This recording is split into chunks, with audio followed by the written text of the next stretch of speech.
Hello guys, in this video we will see how to reset or change the password of MySQL user by using command line client and MySQL Workbench in Windows environment. First connect MySQL from the command line client.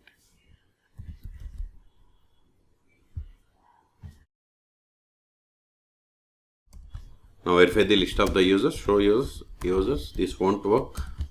You can get the list of the users by running the command select user from the MySQL dot user. See, we have these users. I am going to create user David, create user.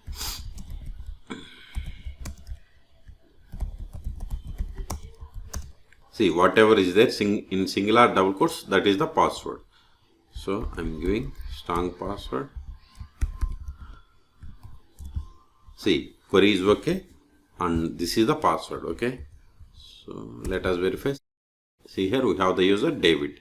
Okay, so if you want to reset password for this user, we have to use the command alter user, then provide the username David identified by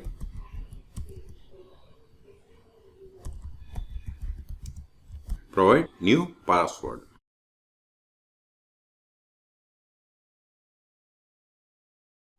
Sometimes you have to give like alter user David @ localhost or the host name.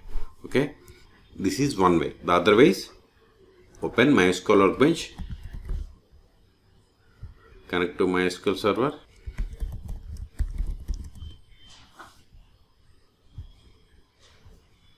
then click on users and privileges, then select the user. See, if you want to change the password of this James user, you have to select here. If you want to change the password of this David user, then here select the user here and select this password and provide the new password.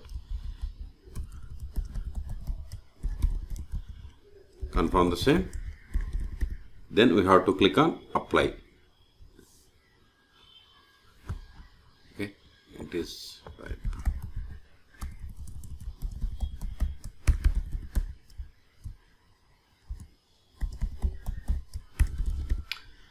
Then click on apply. See, no error means it is success. Now close this one. This is one way. The other way is come to schemas. Here we can run the same alter statement. Alter user David identified by provide the new password. Then select the query and click on this execute button. See, here green means it is successfully changed. Okay. So in this video we have seen two different ways to change the password for the MySQL user. For more MySQL tutorials, please subscribe my channel. Thank you.